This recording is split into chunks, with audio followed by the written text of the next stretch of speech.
So I'll talk about efforts by myself, Carla Vanderbilt, and Pearl Rivers using video to monitor multiple males in a population simultaneously to be able to compare their behavior. And the study taxon that we worked on is, of course, lamp-scale mannequins. They're awesome because they have male-male alliances and cooperative displays. They display an exploded left where alpha males are about at least 50 meters apart, which means if you place a camera on one male's display perch, you're catching that male and his close affiliates, and you can know that the female is looking at the male that you're videoing. And they display in predictable locations, which is a key part of setting up our cameras. And I arrived at using video in frustration, actually, after several years of a telemetry project, which is aimed at understanding variation in female mates. So I had this cool system set up where I put transmitters on females and recording stations underneath the male display perches, hide the whole thing so that it looked like nothing, and record blips of audio that told me when a specific female holding a transmitter was present or absent at this location. And so I was able to reconstruct the search paths of females as they visited these different males, which is awesome and illuminating and really hard, and telemetry is awful. And it turns out you get presence absence data from this, which is cool, but you don't know what the females saw or what the males did or whether they even populated, and it wasn't enough. And so working with Carla Vanderbilt, we figured out a way to use video to get at those sort of black boxes of this mate search process. So Carla, with great dedication, figured out the video system that I'll describe that let us record lots of time for lots of males simultaneously to investigate a bunch of different research questions. Carla's major research is focused on how fine-scale variation in display performance relates to male success, but we're also using this information to better understand how females choose their mates, reconstructing the search path, and how what they see on each visit affects whether they come back and whether they mate with males, and then how male alliances and display performances change over time across years for the same set of males. We do this using Rubbermaid containers. So we use waterproof boxes to put video cameras in. The video box is back here in the background, and this is the male's display perch.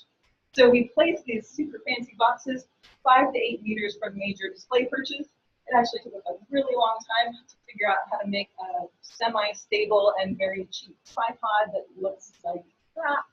All of these things are in part designed to look awful because we don't want to put fancy equipment on our field site, which is a popular tourist destination. So that's on purpose. The cameras are set up in a standardized way, always 90 degrees to the major axis of the display perch. And we're able to monitor 10 to 12 display perches at once. Those are the limits of the number of cameras we have and want, because you have to download these videos every single night. And from this system, we're able to record at a resolution sufficient for reading bands on these birds. So this is a banded female. You can take a screenshot and zoom in and see that she's got a white and a green band on her left leg, and she turns down and can read the other leg as well, and figure out exactly who that was who came to see the display. We use regular run-of-the-mill video cameras that you would use to record your kids' school play. And these are now so old that they don't really sell them anymore, but it's nothing particularly fancy. One of the key innovations here was being able to make these things record for 9.5 hours. And we do that by connecting them to a power adapter that runs to a 12-volt battery. And we're here in Panama, so putting a lot of silica gel in these waterproof boxes is a key thing to keeping our equipment dry and running. And we have the 12-volt batteries hidden in a plastic bag on the forest floor, and with the cable running into a silicone sealed hole that we've created in the back of this regular old Rubbermaid box. And so this system records for 9.5 hours per day. We start from 7 to 7:30 in the morning, and it goes until about 5 o'clock at night when our SD cards fill up. And we've done this 2 different ways. The first version was recording at 12 sites for 3 continuous months. That is hard. This is all hard. But for 3 months, the same 12 sites were videoed day in, day out in 2 different years. And this is going to be the major bulk of the data as it goes into Carla's presentation. I was having so much fun with video, I just couldn't stop. So after Carla wrapped up that major part of her dissertation data collection, I continued recording 20 sites for 10 days each to give a snapshot of how males display across several additional years. And it is not a perfect system. So lots of things go wrong. And some of them are our fault, some of them are not. And so this is going to there goes the recording. This is a different version. Here we have the rest of the students. This is the population. Who did it? I have no idea, right? The range of things that go wrong is broad. So sometimes the batteries fail, the connections break, the tripod gets old and kind of starts to fall over in the middle of the day. Humans make mistakes like aiming at the wrong thing or aiming too high or aiming too low with the box. We've had animals attack our equipment and rip it to shreds. We don't even know what animal that was, but it's happened more than once.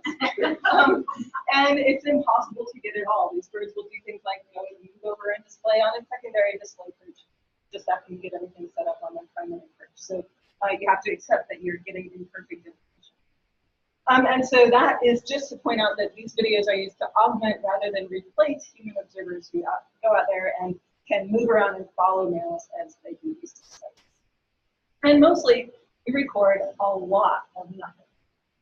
Beautiful stick, beautiful forest, nothing silly. But every once in a while, something awesome happens. This is a typical experiment. First thing is find the project is the key also to help them what they do is prevent a size data at the start of every recording so we can measure things like leap height.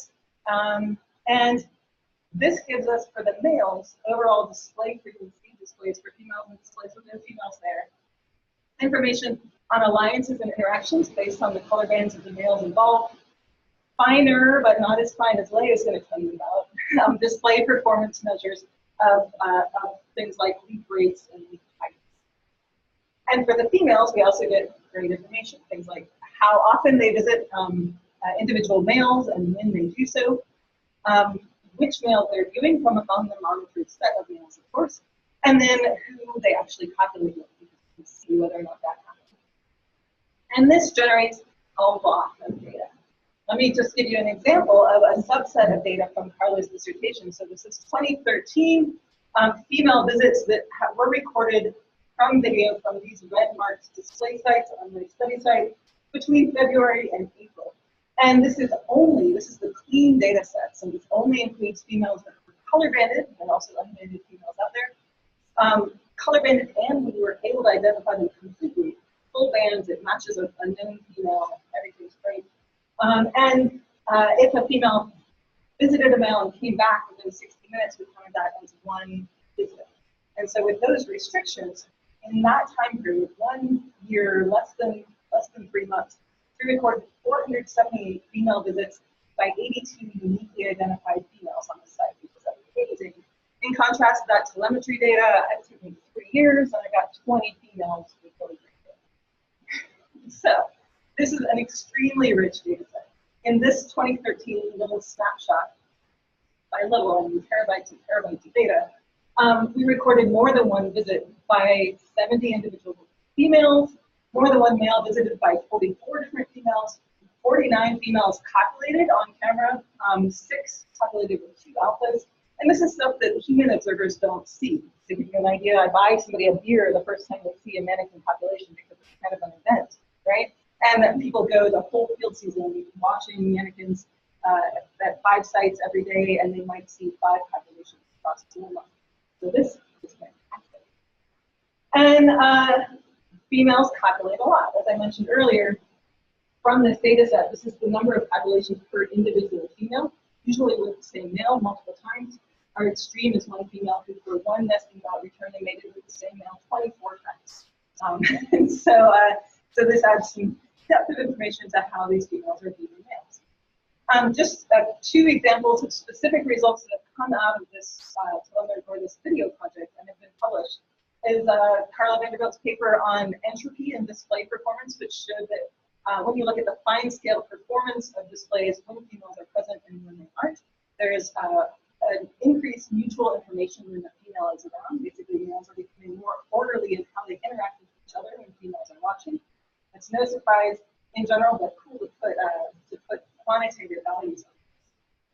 And in a completely different analysis, we looked at spatial effects on mating success to see how females were moving among males and how that translated into reproductive success, and found that alphas with closer alpha neighbors, get visited by more females from this display data.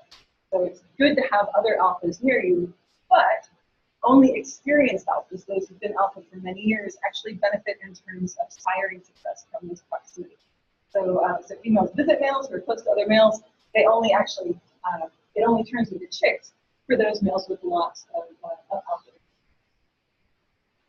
And this is also, this has also been an interesting thing because, or interesting venture, I guess, because we've gotten some unexpected gems of interaction. This is not a video, but it's a screenshot from a video where we have 3 Manakin females all on the dance bridge at the same time.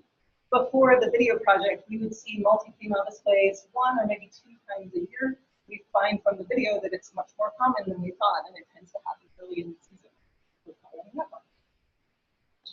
There are also examples of male-male conflict and even sneaky beta-male copulations that we suspected could exist, but it's really hard to see in person. So this is one of our most successful display sites, the alpha and the beta doing a display for a female. If you slow down the video, you can actually see that she's focusing on the beta male, who copulates with her right then, and then gives his life. Let's watch that again. It's just amazing. And so that's the sort of thing where a person trying to peer through the vegetation to see this wouldn't be able to figure this out. This is a female solicited display. She drops her tail, or she raises her cloaca there. Beta is happy to oblige, and then he's chased away by the alpha. And so this is not a very common occurrence, but we documented it best using video. We also use video for short-term nest monitoring, and this is important for identifying maternal identity, which we need for paternity analyses.